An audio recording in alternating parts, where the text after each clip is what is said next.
Comment passer le dernier cap de devenir une femme d'exception? Bonjour mesdames, j'espère que vous allez bien, j'espère que vous êtes au top, j'espère que vous êtes en forme aujourd'hui. Je suis super heureuse de vous retrouver dans cette vidéo dans laquelle on va parler justement d'un sujet très différent de d'habitude et justement assez tabou quelque part du développement personnel, celui du changement et surtout de l'action qui permet le changement. Donc si tu suis plusieurs coachs justement en développement personnel comme moi, je pense qu'on est nombreux justement à vous parler de changement et à l'encourager justement ce changement. Cependant, plus je travaille dans ce domaine, plus je réalise avec de nombreux autres coachs et amis que j'ai dans le milieu, que derrière la motivation du changement, il y a malheureusement pas toujours de réelle évolution.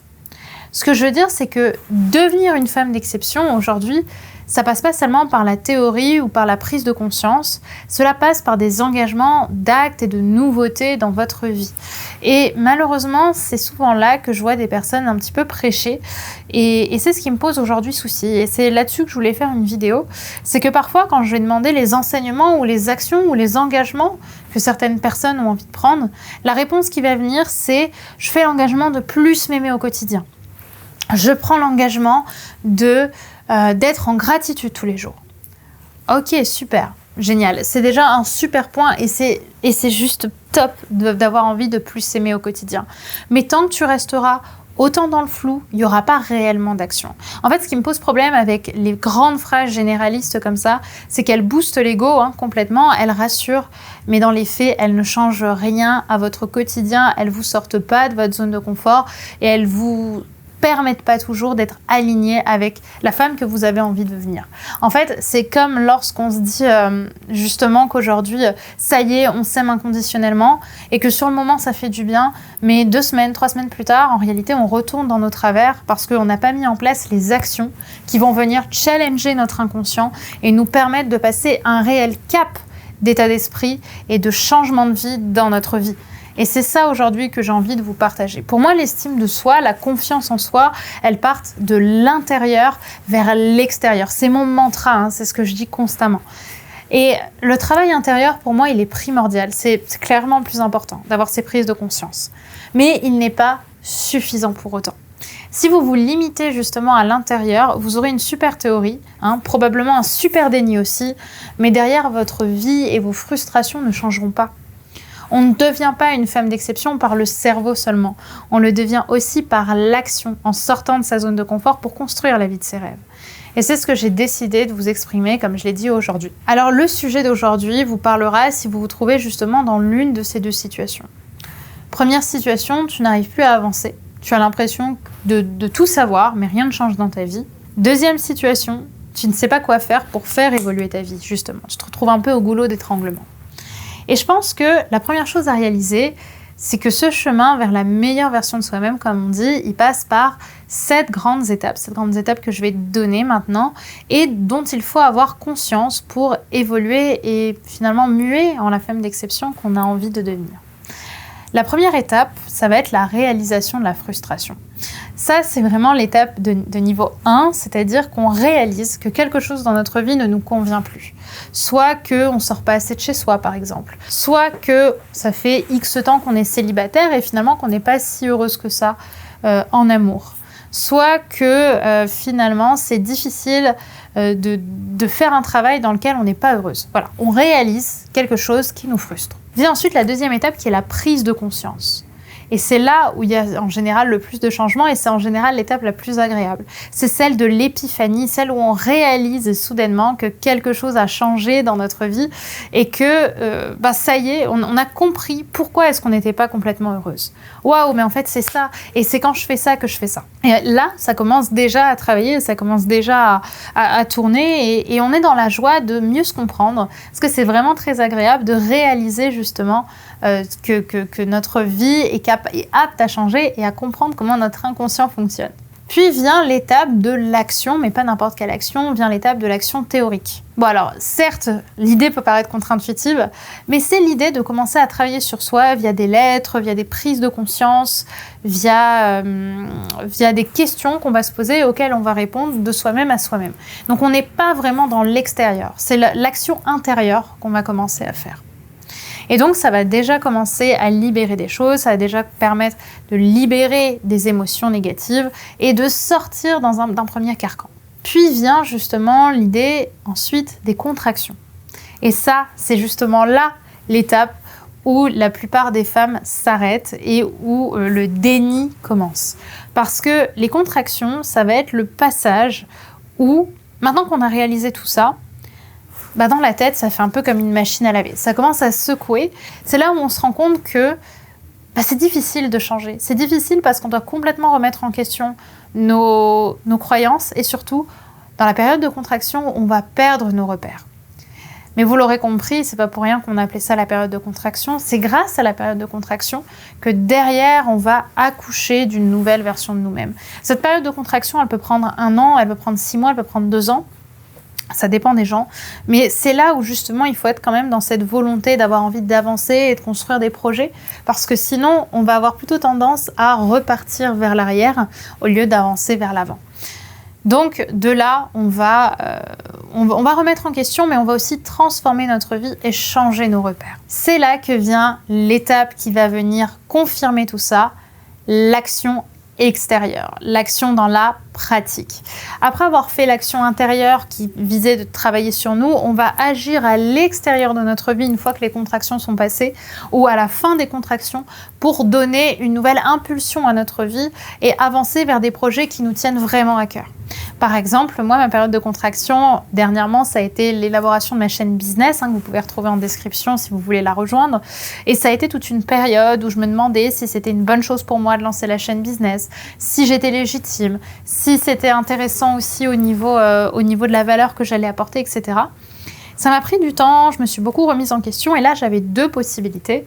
Soit repartir en arrière et me concentrer sur la chaîne Love que j'adore, soit décider en effet d'être dans la pratique extérieure et donc d'apporter un changement extérieur à ma vie qui va venir justement changer les repères et apporter un nouveau dynamisme à la personne que j'ai envie de devenir et à la personne que je suis plutôt en train aussi de devenir. Et donc, j'ai créé la chaîne business dans le présent. En fait, je n'ai pas été à l'intérieur de moi, j'étais à l'extérieur en créant un projet qui me dépasse. Et là, on passe justement à l'étape de l'action extérieure pour arriver à l'étape ensuite de la consolidation. La consolidation, ça va être la période où justement on va commencer à mettre en place de nouvelles actions pour consolider, pour construire, pour solidifier toutes les actions qu'on a mises en place qui elles-mêmes permettent de confirmer les prises de conscience qu'on a eues quelques mois avant dans la 2e étape. Là où justement vous allez avoir du changement ensuite, c'est qu'à force de mettre ces actions en place, vous allez consolider vos nouvelles croyances, des croyances plus positives, plus belles pour vous, et vous allez un jour, étonnamment, vous retrouver dans ce qui s'appelle le haut de la pyramide de Maslow, c'est-à-dire la réalisation. En fait, votre personnalité, vos valeurs, vos projets de femme d'exception vont vous dépasser et vont continuer au-delà de vous. C'est ce qui s'est passé en fait avec Attitude Séduction, pour être sincère avec vous. C'est qu'à un moment, j'ai construit une boîte qui me dépasse et qui continuera, je le souhaite, après moi, qui ne dépend pas que de moi, qui n'est plus à taille humaine pour moi, mais qui dépasse mon humanité, qui dépasse mon espace-temps. Et c'est là où je suis dans la réalisation, c'est-à-dire que j'essaie d'inspirer non plus que moi-même, mais toutes les personnes qu'il y aura aussi après moi. Donc comme je vous le disais tout à l'heure, souvent le blocage se fait au niveau de l'étape des contractions, parce que justement cette étape est souvent la plus longue et la plus charnière. On a l'impression de ne pas avancer, alors qu'en réalité, comme je l'ai dit, c'est juste nos repères qui changent, et c'est surtout notre cerveau qui se remue pour qu'on soit justement en train d'endeuiller inconsciemment l'ancienne version de nous-mêmes. Mais évidemment, le cerveau, c'est aussi que la sécurité se trouve dans ce qu'on connaît, et c'est là qu'il met en place le déni, qui nous donne l'impression de changer, tout en restant dans une situation sans changement. Vous voyez de ce dont je vous parlais ou pas. Donc, j'espère que ce sujet autour de la dernière étape de la femme d'exception vous aura parlé et de comprendre que la solution maintenant à terme pour vous, elle n'est pas à l'intérieur, mais elle va se vivre maintenant à l'extérieur. Et c'est là probablement que vous allez me demander justement, Bren, comment on fait pour faire évoluer ces étapes. Et pour moi, la réponse la plus fluide justement pour devenir cette femme d'exception, c'est d'être dans la construction de nouveaux projets. Dans les projets de la femme que vous voulez devenir, en mettant en place les actions nécessaires dans le présent, maintenant, sans être dans le déni de celle que vous serez plus tard ou celle que vous étiez avant. La femme d'exception, plus confiante et inspirante que vous voulez incarner, qu'est-ce qu'elle met en place? Alors forcément, ça peut être un challenge, car cette femme-là sort de sa zone de confort pour atteindre son idéal, et clairement, c'est pas facile. Il y a 1000 raisons qui te pousseront à abandonner. Alors, quelle est la différence entre celle qui ne lâche pas et celle qui abandonne pour rester dans le déni? Pour moi, la première réponse, ça va être la frustration, tout d'abord, qui peut à terme devenir insupportable lorsqu'on la regarde dans les yeux. La détermination, bien qu'elle puisse être mise à rude épreuve. Et à mes yeux, la réponse qui pourra en réalité le plus vous pousser vers le haut, c'est l'entourage. Pour moi, c'est l'entourage qui va vous permettre de devenir encore plus la femme que vous voulez être et de commencer à l'incarner maintenant. On dit qu'on est la moyenne des 5 personnes qu'on fréquente le plus, et je vais être sincère, c'est pas pour rien. C'est votre entourage qui vous poussera vers le haut ou qui, à l'inverse, vous confortera dans une position frustrante et victimaire. Alors, sincèrement, aujourd'hui, demandez-vous, est-ce qu'aujourd'hui, je suis suffisamment entourée par les personnes qui poussent vers le haut mon évolution? Je ne parle pas de personnes qui m'aiment ou qui veulent mon bonheur, parce qu'en réalité, tous vos amis veulent votre bonheur, mais selon leur définition. Aujourd'hui, je vous demande si ces personnes vous poussent vers le haut selon votre définition du bonheur. Est-ce que vous êtes entouré par des personnes qui encouragent votre transformation et votre évolution? Je vous invite à répondre justement le plus fluidement possible à ces questions et surtout à vous demander ce que maintenant, dans le présent, vous pouvez faire pour changer ça, pour rencontrer de nouvelles personnes et pour avoir des relations plus épanouissantes pour vous. Les relations de la femme d'exception que vous voulez être. Et sur cette thématique, justement, sachez que je vais donner ce jeudi 2 juin ma webconférence, mon plan d'action pour être une femme confiante et attirante en 2022. Et justement, vous serez entouré de ces femmes motivées à vous pousser vers le haut et à évoluer ensemble. Alors, si vous voulez être à mes côtés ce jeudi 2 juin à 20h en direct pour participer à cette conférence et rencontrer d'autres femmes extraordinaires, je vous invite à cliquer sur le lien en description pour vous inscrire dès maintenant à l'événement. Je vous invite vraiment à être à mes côtés ce soir-là parce que je vais vous fournir toute la valeur nécessaire pour changer de vie et pour vous donner toute l'impulsion que vous pouvez avoir pour sortir de votre théorie, pour sortir de la théorie. J'en profite aussi pour vous dire que j'ouvrirai exceptionnellement les inscriptions pour la nouvelle promotion de l'école Femmes d'Exception, mon école pour devenir la plus belle version de soi-même et pour être entourée d'autres femmes qui elles aussi veulent réussir. Donc je vais ouvrir les portes de la 2e promotion. Soyez au taquet parce qu'à mon avis, les places vont partir très vite après la webconférence. Donc je vous invite à bien prendre votre place. Je vous embrasse mesdames, prenez soin de vous et je vous dis à très vite pour une prochaine vidéo. Bye bye.